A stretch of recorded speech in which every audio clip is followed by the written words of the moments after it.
No. This is good. What's your take? The failure to provide safe water and sanitation to everyone on the planet. It's ridiculous. It's inexcusable. A lot of these problems don't require any new technology or more money than we have available. They might find a path forward, but is it the right path forward? A very good morning, good afternoon, good evening, and welcome to the Stream podcast, an unscripted, unedited, free-flowing conversation featuring guests who reject the status quo with a bias for action in the world of water and beyond. My name is Tom Freyberg. I'm an environmental journalist and content creator specializing in water. And I'm Will Sarney, a water strategy advisor and investor doing my part to solve wicked water problems.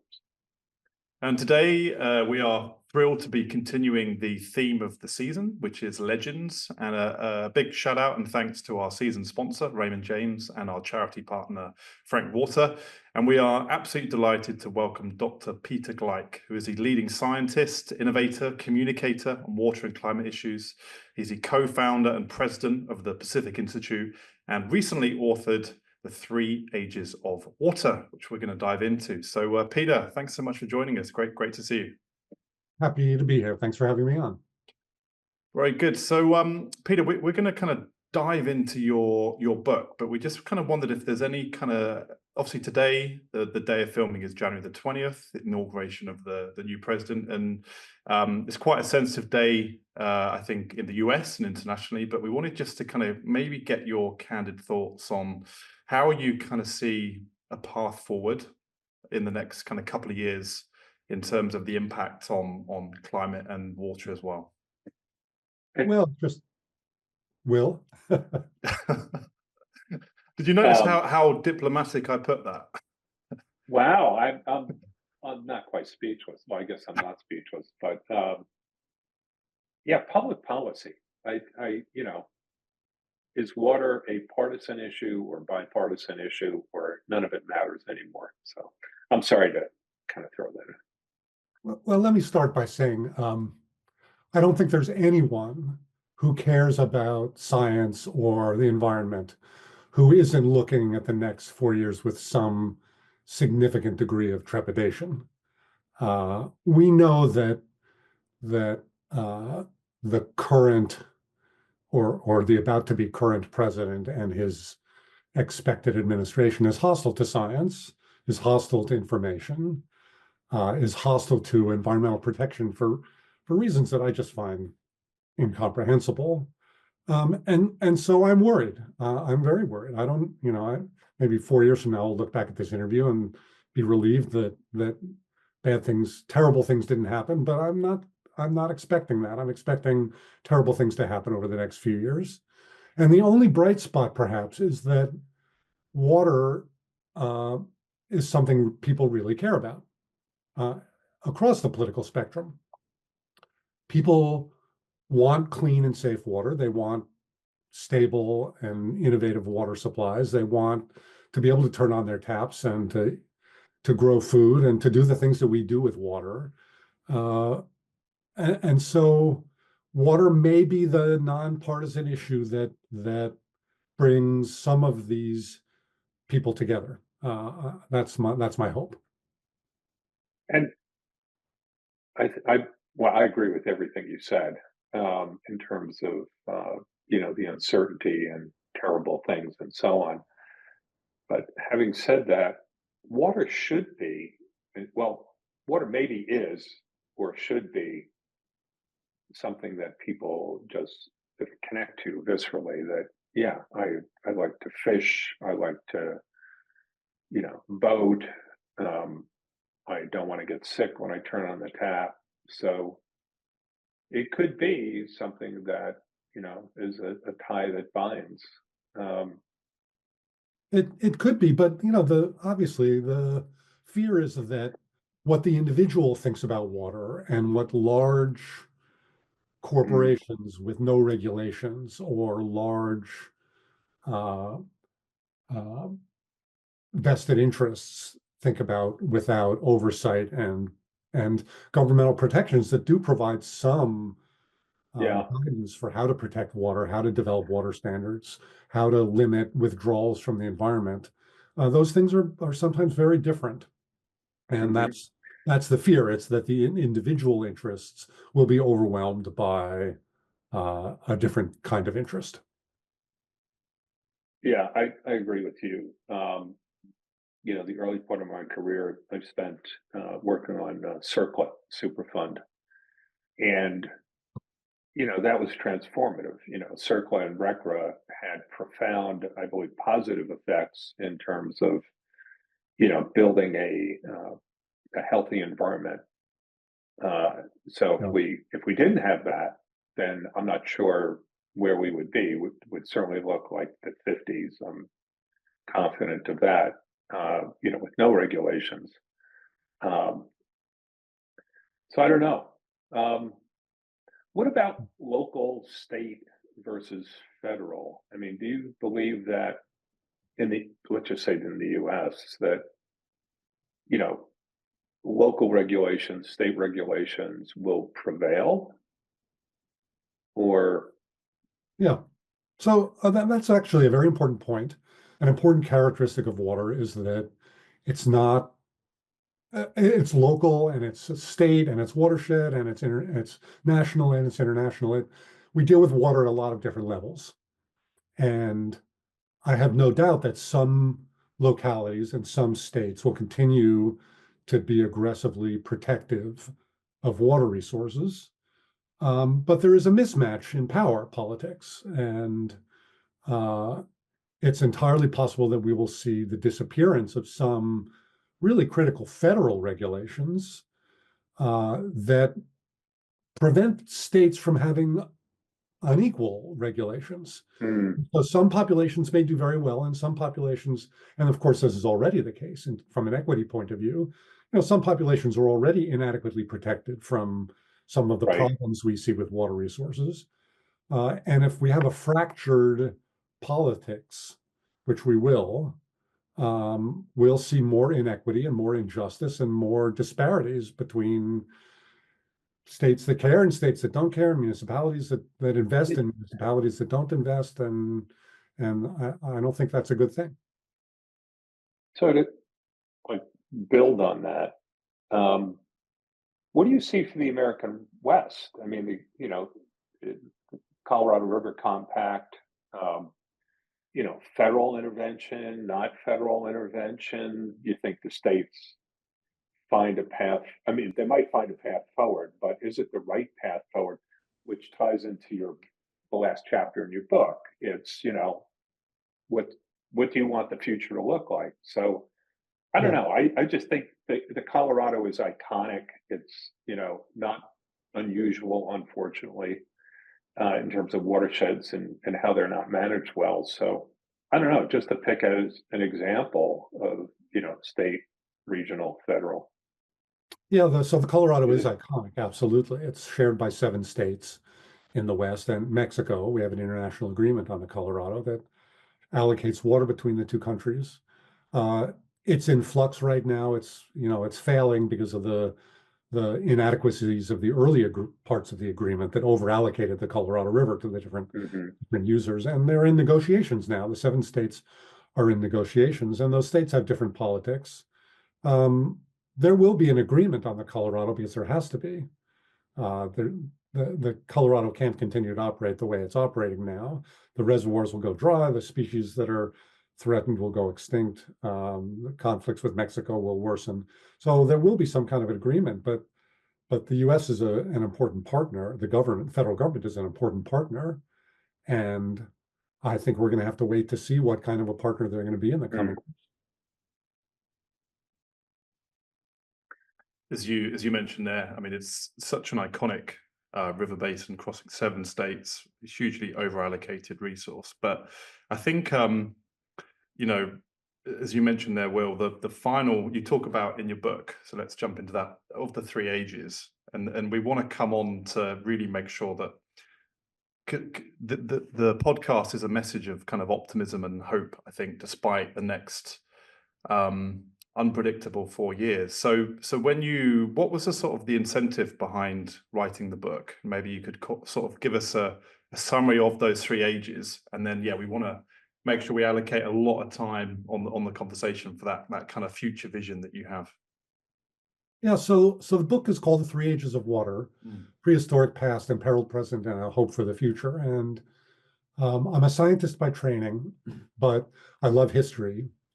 And really my entire career, I've been sort of writing this book. I've been thinking about the human history of water, the role it played in, really from the early evolution of the universe up until the present, and looking into the future. And so my reason for writing it was personal. It was I just wanted to get my thoughts together about the importance of water for humanity and the crises we're facing, and my vision for the future, for a more sustainable future. As I'm sure we'll get into, the third age of water is my hope for the future. I think I know we can solve these problems, the problems we face with water. I argue in the book that we can, not necessarily that we will, but that we can. And that's really what the book is about. The last chapter of your book, you quote E.O. Wilson, which I thought was brilliant in terms of framing, the past, the challenges. But also you bring up population decline as an opportunity, and I have never, ever taught anyone else doing that. So could you talk a little bit about, so Peter, it was fascinating to me. It's like, oh my goodness, this, could be part of the formula going forward. So I don't know. Yeah. Can you talk about that? Population is a third rail of environmental conversations in general. I don't know if you've had anyone on who's really dived into the population issue, and I'm not a population biologist by training, but I've had a lot of experience with the issue as a factor in what we deal with. But my point in the book is that no matter what one thinks about the role of population and the challenges we face, the population of the planet is leveling off, and it's going to level off sometime later this century. It's going to peak, and then it's going to start to decline. Whether again, no matter what you think about the role of population, and unless we understand that and start thinking about what that means and the implications of it, I think we'll be ill prepared for that event. I think it's going to be, as I say in the book, it's the first time in human history that it will be the first time in human history that the population of the planet starts to decline, except, maybe in the ancient, really distant prehistoric past when there were pandemics and the human population was incredibly small. I don't know.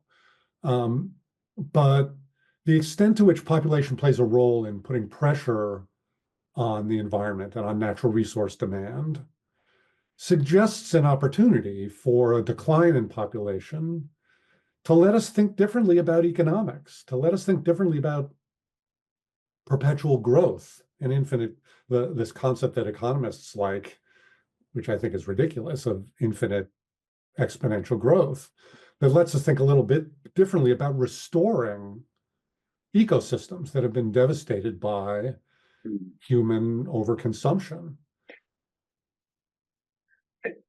So Peter, it's really something I never thought about within the context of what we collectively do professionally. Are there examples in the world where you're seeing that in motion? So certain countries or regions where population growth has either slowed or declined, and some traction on sustainability, resiliency, in quotes, abundance, things like that. So any data points you're seeing?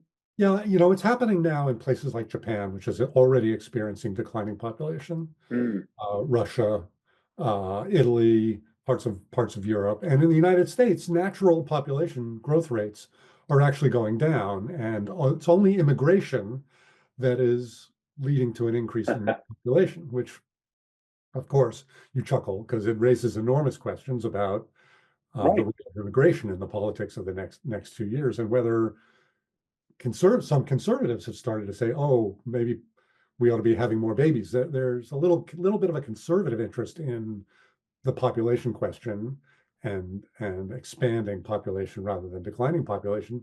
Again, in part because there's this weird belief that exponential growth is always good. But from a sustainability point of view, there hasn't really been the conversation about what that means. Japan is committing more resources to river restoration and ecosystem restoration, but countries where populations are growing are doing that too, purely because of the growing environmental awareness that we're seeing around right. the world. Not really, I think, because of the population factor. What are So, the because there's obviously a perfect storm of reasons why population growth is not what it used to be, right? You've got fertility, perhaps challenges and issues. You've got increased pollution in the environment, which could be directly related to that. You've got, the fact is that some couples are choosing purposely not to bring children into a world with which they think, is not the environment they want to raise kids in. So there's all these different factors, but what else is to kind of blame for it then, in terms of?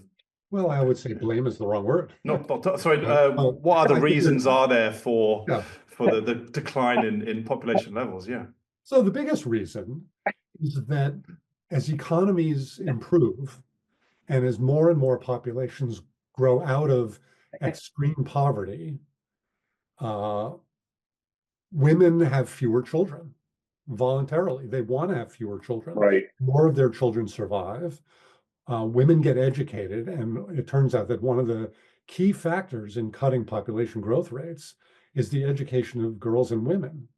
And so that really has driven I would say the bulk of the decline in birth rates toward what we call net equal births and deaths, equal population, leveling off of population.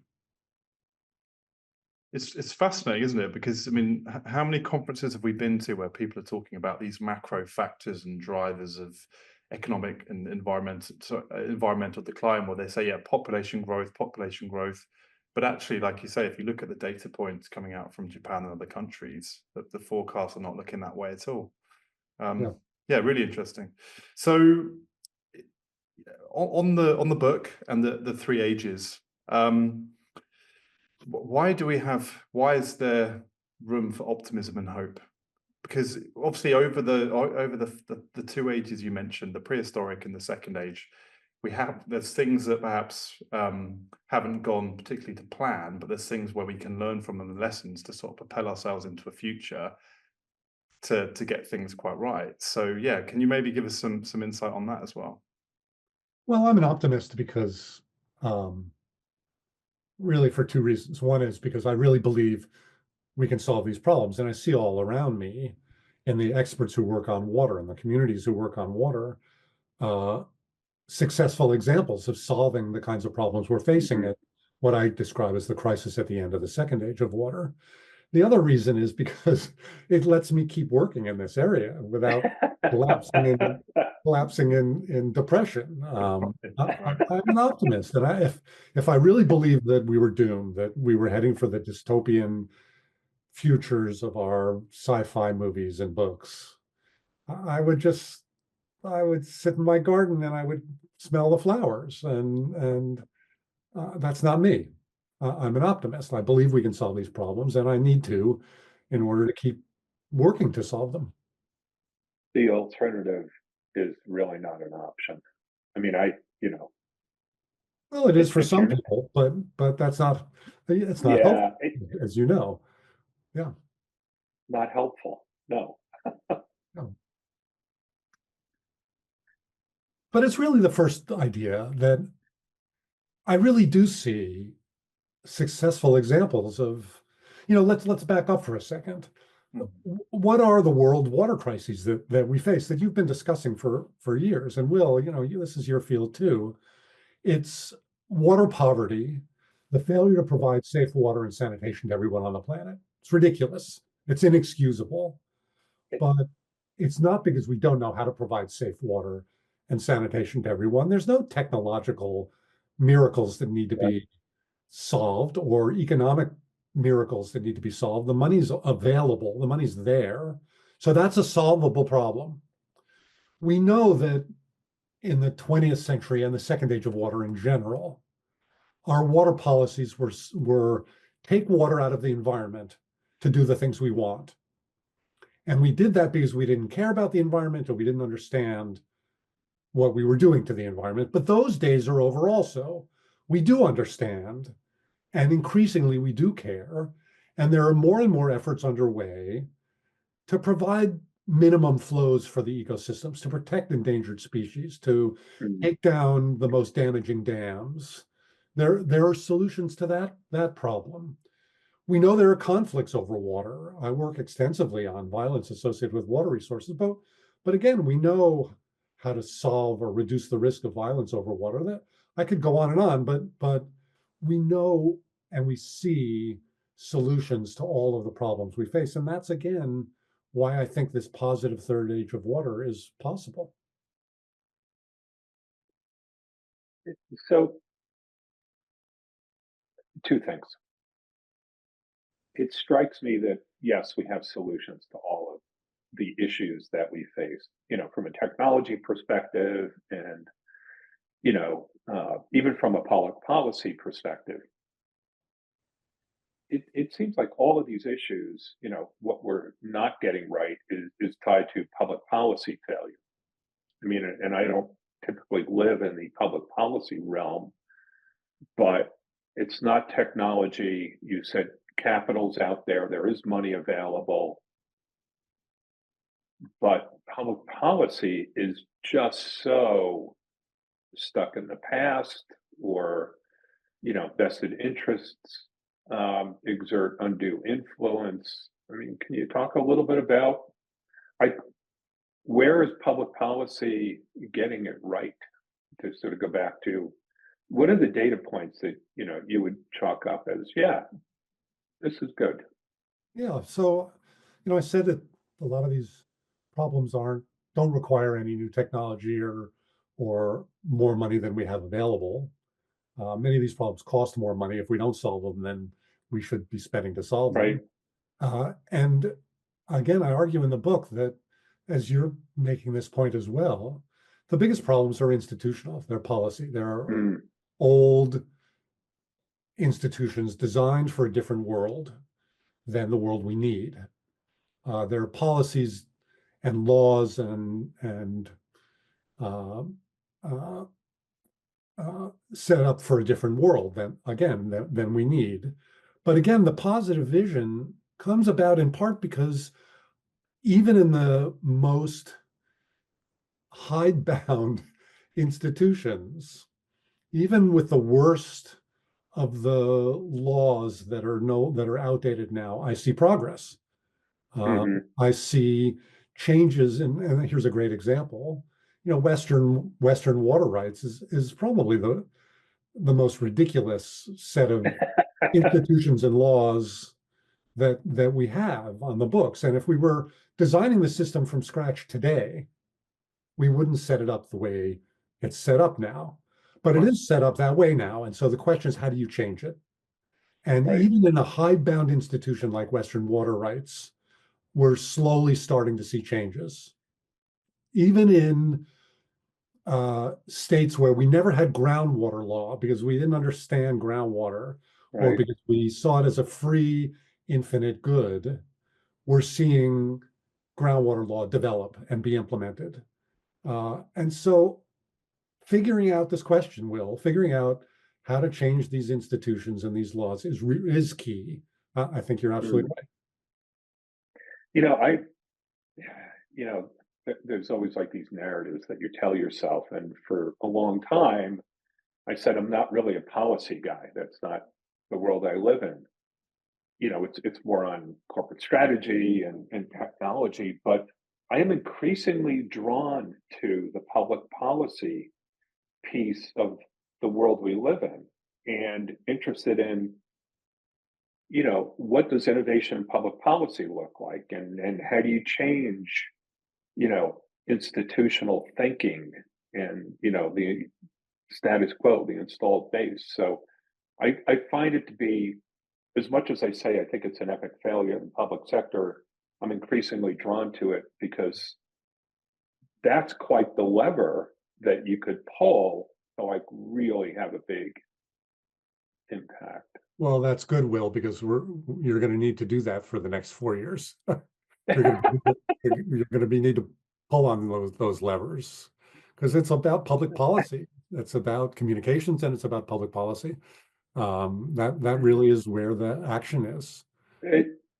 Peter, I just need a little bit of encouragement here, so thank you to sort of get me headed there.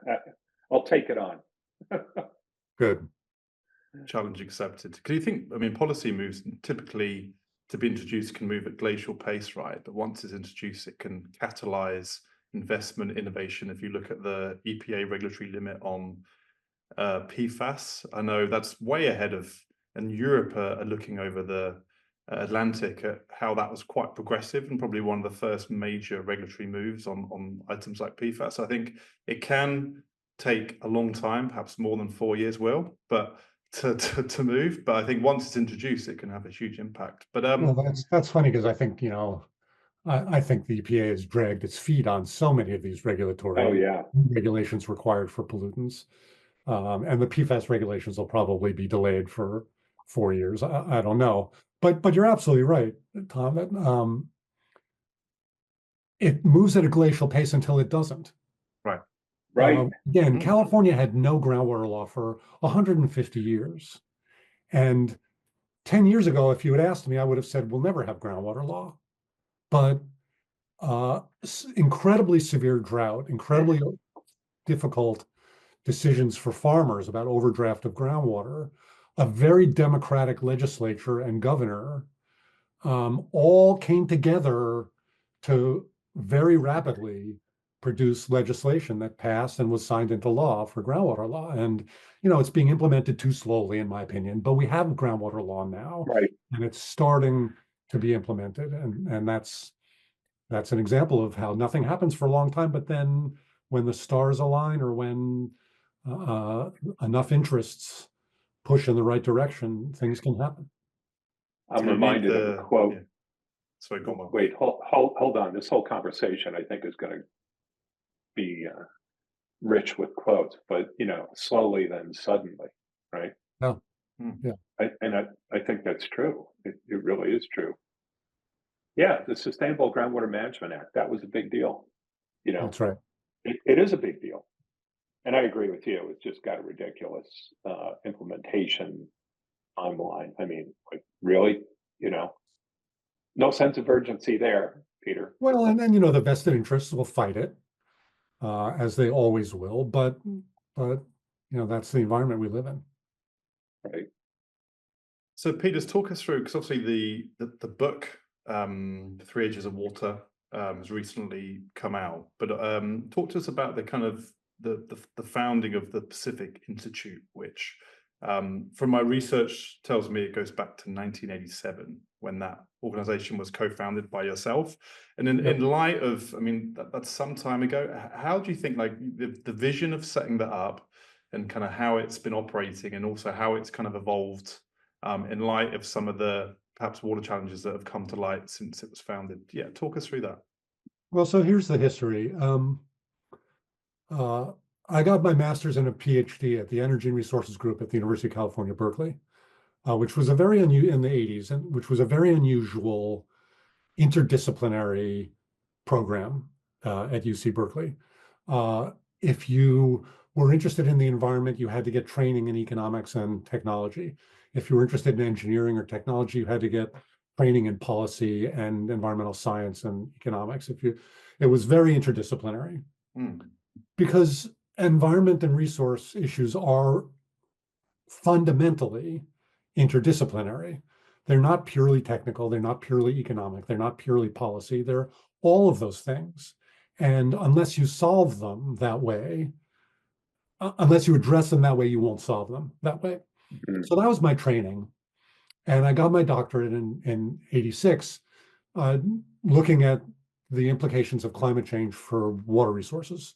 I integrated general circulation model output with regional hydrologic models and produced some of the first estimates of the impacts of climate change on water resources,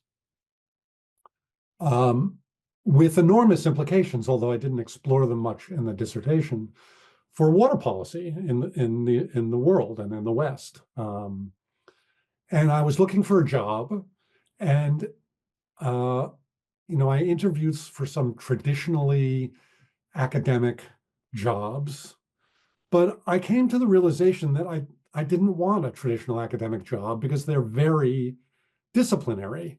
You work in a department, you work in an engineering department or an environmental science department or an economics department, and it was very rare then, less rare now, but rare then, to be able to do the kind of interdisciplinary work I wanted to do. And so with two colleagues, also graduate students at Berkeley, we talked about setting up an independent institute to do what we were trained to do. And we talked about it for quite a while, and it was sort of a pie in the sky kind of a thing. But then we had a conversation with a foundation in San Francisco, the Plowshares Fund, and they gave us a grant. It was a very small grant, even by measurements of the day, to set up a board of directors and to get nonprofit status and to incorporate and to basically create the institute. I had a postdoc at the time, so I didn't need any money. The money lasted a year. And in that year, we set up the institute, and we actually got a couple more grants and contracts to do some work in this area. And that was how we began. At first, I should say the full name of the institute is the Pacific Institute for Studies in Development, Environment, and Security. It's a long, ridiculous name, but the idea was we were looking at economic development and environmental issues and international security and conflict issues. And in those early days, we worked pretty broadly on those issues, but over time, we narrowed that work down to water. And for a long time now, for more than a couple of decades, our focus has been water because it so exemplifies all of these issues. And because we're relatively small, we wanted to focus. And that was my interest as well. Peter, who are the other two colleagues? So Ronnie Lipschutz, who actually left very quickly and became a professor of politics at Santa Cruz, and Michael Maniates, whose background was in economic development, who also left pretty early and went to academia. I'm the only co-founder who stuck it out. Mike went to Radford College, and then I think he's teaching at the Yale Singapore joint venture at the university there. So, well, we're all thrilled that you stuck it out, by the way. Well, it was perfect for me. It let me do the research and writing I wanted to do and to explore exactly these issues. Wow. Yeah, it's interesting, isn't it, to hear about the kind of the genesis of the institute and the need for that interdisciplinary kind of thinking and coming together of economics and environmental issues. But one of the issues the institute focuses on, and yourself as well, is around water conflict and water wars. And I know you've touched upon that in the book as well. So do you think, are you also optimistic around kind of, you mentioned, well, we have the solutions to avoid water wars. Can you maybe give some insight on how you see that in the coming years? Do you think there's going to be an increase in conflict over water, or do you think this is something we can kind of get ahead of? Yeah, so the bad news is that the trends right now are absolutely in the wrong direction. Right. We maintain something called the Water Conflict Chronology. It's an open source database at the Institute's website about violence over water. And it was an interest to me. We've been doing this for a long time, in part because the very first water war in the database is in 2400 BC. It's in ancient Mesopotamia between the Sumerian cities of Umma and Lagash fighting over irrigation canals. Wow. But again, there's a long history. It appealed to my interest in history. And many examples in ancient history about violence over water. But in recent years, the trends have absolutely been in the wrong direction. We've seen more and more violence associated with water as a trigger of conflict fighting over access to over control of water, over water mm, rights. Water is a casualty of conflict, where water systems are targeted during conflicts that start for other reasons that aren't water wars, but are, think about the Russia-Ukraine conflict, where the major dams have all been targeted, the urban civilian infrastructure has all been targeted. And the third category is water as a weapon, where water systems has been used as weapons of war. And again, the trends are in the wrong direction. So I'm a little pessimistic in the near term about that. But again, solving a lot of these water problems will reduce the risks of conflict. Providing mm, everyone with safe water and sanitation reduces the risk that people are going to be fighting in the streets over access to water, which we see now. right. There are international laws that restrict attacks on civilian water infrastructure, and they're not adequately enforced. But Mm, those laws do exist, and we're aware of them. And there have been a growing number of cases at International Criminal Court where water has played a role in accusations of war crimes. And if countries were to meet their international obligations, that would reduce some of the kinds of experiences and examples that we've seen. So again, it's another case where I see a problem, but I also see solutions. And I think, again, providing safe water and sanitation to everyone, working on diplomatic tools, working on institutions that permit countries to share water that crosses borders. All of those are aspects of how to solve these problems. Right. You know, So one if thing we, there's, sorry, well, you go. no, I interrupted you the second time now, so you go first, and then I'll jump in. I was just going to say, if there's if you solve the challenge of universal access to water and there's no scarcity, then obviously it reduces the risk of people fighting over the need to have access to that crucial resource, right? So, Yeah. but that's quite the challenge to solve to start with. There have been riots Yeah. in India, riots in Iran, riots in South Africa over the failure to provide safe water and sanitation Mm, to Yeah. communities. And let's figure out how to do that. Provide safe water to everyone. Develop the institutions that allocate water from one group to another, that deal with shortages during droughts. We can do those things. We just haven't done them everywhere. when we had our prep call, we talked about this in terms of the value of developing an ongoing chronology or understanding about conflicts related to water as a way to think about strategy to ensure that we avoid them. So, you know, the thousands of years of lessons learned shapes what the interventions in public policy should look like. And again, for me, not really being in this world, it was a bit of aha, okay, I get it. So this database has value beyond just drawing attention to the problems. It is to help shape, inform regulations and institutions and governance and so on. Yeah, so that's exactly the point of, look, we keep track of this history of violence over water. We keep this database up to date, not because the database itself is of any special Right. interest, but precisely for the reason you just mentioned, which is we want to figure out how to reduce the risk of conflicts over water. We want to move from conflict to peace and cooperation, and understanding the causes, the roots of these conflicts helps us do that. Do you have a read on how many sort of organizations, stakeholders globally leverage that database? I mean, it's a really incredibly valuable body of knowledge. So, just in terms of impact, what's your take on? We do track that. The database is used extensively in the literature on water conflicts. Mm, Almost everyone cites it. They cite it for historical reasons. They cite it for if they're doing regional studies. We found that it's been taken up very, very widely. It's very, very useful. but there's a lot more that needs to be done to try and parse out really, what's driving these conflicts. Look, it's important to understand, and I should emphasize, um, these aren't only conflicts over water.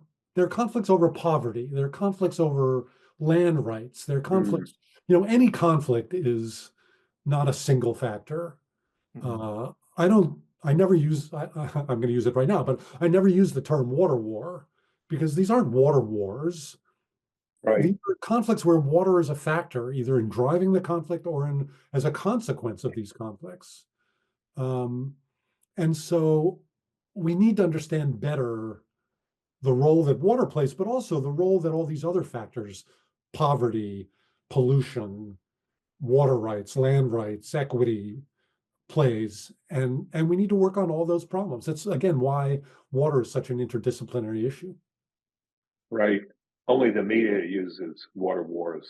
Um, It's a you nice know, pithy Mhm. short yeah, headline. I find it's a it, I sound push back bite. against it all the time. That's good. I've got a related question. What's your take on personhood? Is that going to change anything? Personhood of rivers and other bodies of water. So we've seen that in New Zealand, and Right. yeah, you're shaking your head, and I'm going to No, take that. No, no, no, no, no. This is good. What's your take? yeah. So I'm completely in favor of this. Oh, Um, okay, good. I'm completely in favor of it as a strategy for giving rights to the environment that has never had any rights. Right, Um, uh, if I was shaking my head, it's only because uh, every solution to a water problem is ultimately local. And what works in New Zealand or works for rivers in Aboriginal communities may not work in heavily right. industrialized nations. And you might have to work instead of on personhood, you might have to work on minimum flows in rivers. You might have to work on water rights. You might have to work on these issues in different ways in different places. We will have to do Yeah, that. right. So let a thousand flowers bloom is my opinion because there is no single solution to these issues. Yeah. I'm in quotes a bit of a fan of the movement trend around personhood for the reason that you bring up. It's like, well, I don't know if it's going to work, but why wouldn't we try? And I get a lot of pushback. So this is the second thing I'm going to take from you as encouragement. So, yeah, It's I just going find to be it really, called really it's going to interesting. be called different things in different places. In some Yeah, parts I of it, guess it, it's not going to be personhood. It's going to be we've decided to protect this endangered species by providing water in perpetuity when it needs it. Uh, it's not going to be let the river be free. It's going to be let's take down this damaging dam because the right, right. benefits of taking it down exceed the economic benefits of leaving it in place. I hadn't thought about that. Um, yeah, that's a good way to frame it, and maybe you know, diffuse opposition to the idea. Using language that's not a trigger. Yeah, Um, doing what works where it works. yeah, I like that. So Peters, what's next for you into Well, any kind of future books in the works or I'm anything we can continuing to keep work on you? the water conflict issue. Okay. I do have a book in the works, which I will not share at the moment because who knows when I'm going to have time to write it. But I'm working on a Don't big commit to the date. Yeah, exactly. Uh, you know, I've written extensively about peak water, the idea that we're reaching a peak in Yeah, demand for water. I'm doing some work on that.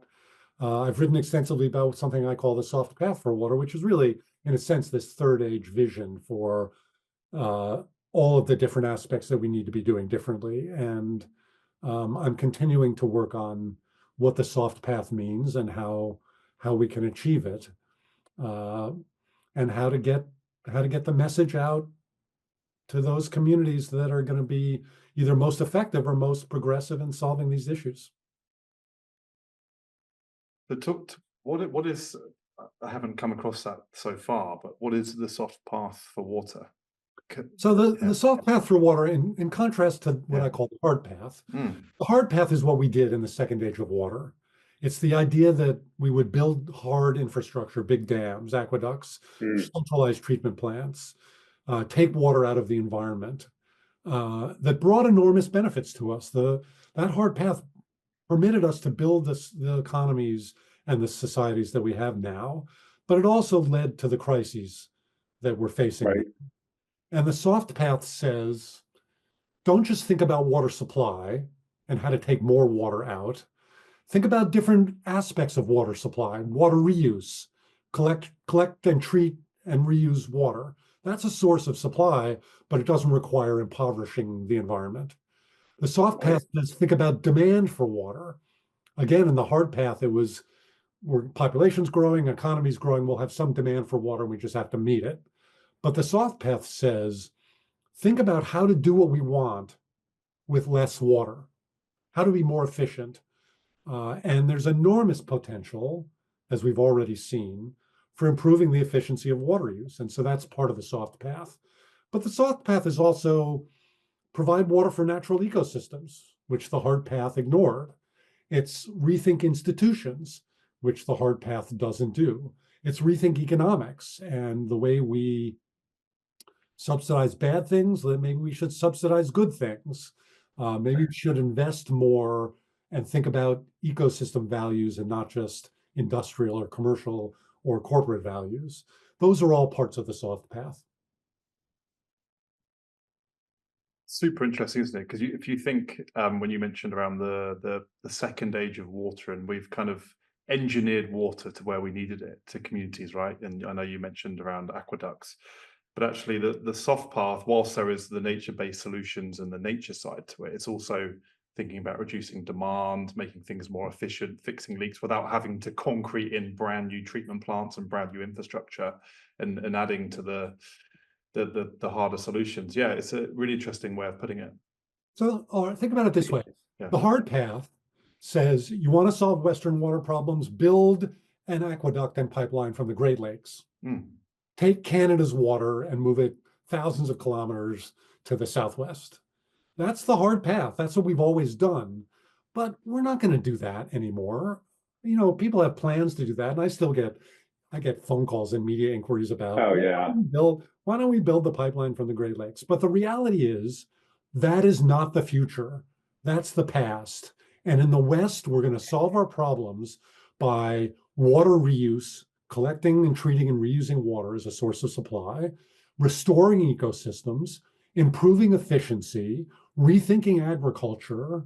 Those are the 21st century third age of water solutions.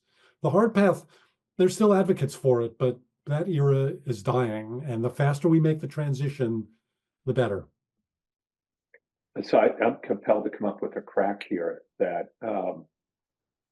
look, moving water from Canada to the American West is going to be a lot easier when it's the 51st state, Peter. So don't rule it out.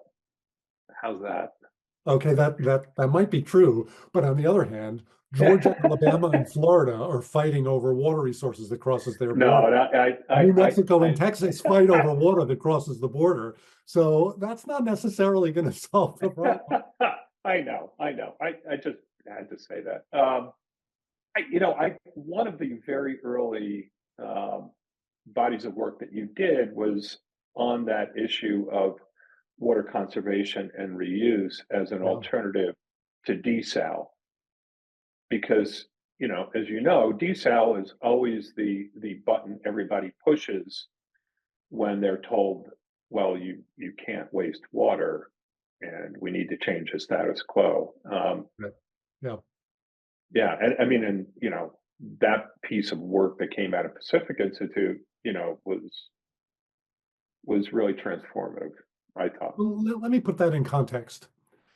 In some ways, desalination is the classic second age of water hard path technology. 97% of the water on the planet is salt water. It's too salty to drink, to grow crops with. And we know how to desalinate. And so it's very easy if you're in the mindset of, let's just find more supply to solve our problems, to look at the oceans and say, let's just desalinate the ocean. It's a soft path solution. It's a third age solution in the sense that it doesn't require taking more water out of overstressed rivers and ecosystems. Right. It permits us to reduce the pressure on natural environments. So I'm a fan of desal if we've done the other things that are economically cheaper and Right. more environmentally beneficial first. Right. Do those things first. And then there's absolutely going to be a role for desal, as there already is in many parts of the world, but we just have Yeah, to do the right things first. I agree.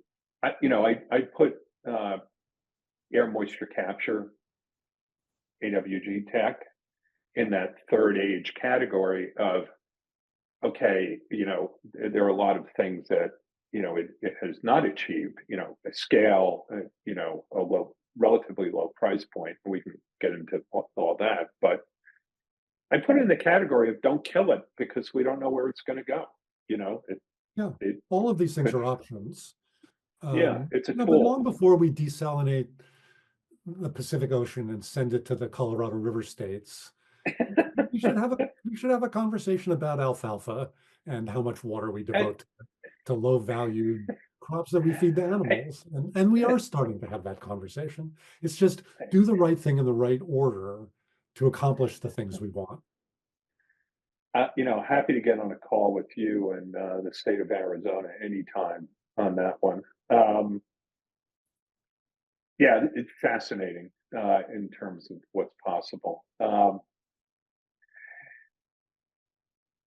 Yeah. Well, yeah, I'm going to look more into your work, Peter. I think in the soft path for water. I think it's fascinating, and I think it's personally so encouraging to hear you push water reuse, not as the only solution, but as one of many different solutions. I think so often in the past it's been seen as almost extracurricular, but actually, there's so much value in reusing water from a municipal and industrial point of view. So Absolutely. yeah, congrats on the book, and we'll make sure. I think in the YouTube and the podcast we'll put a link to the book, and I think your water conflict chronology as well. I think it's such a useful resource.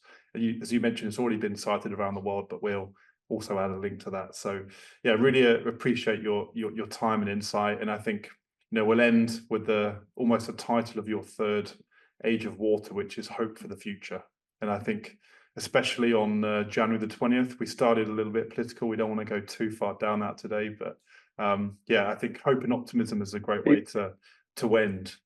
Would you agree, Will? Well, of course, because I'm an optimist also. I would just throw in the word fearless. Um, Fear is, a tool that some people use. So for me, I'm holding on and firmly believe in fearless optimism. It's always great to talk with people who care about water.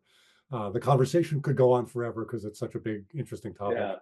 And I appreciate the opportunity to share some of my thoughts with you.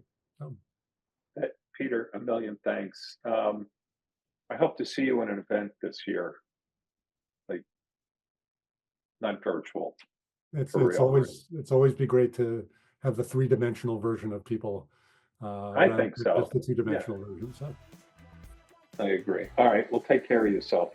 Be well. okay. Great. Thanks very Thanks so much. much, Peter. Cheers. Take care. Bye, guys.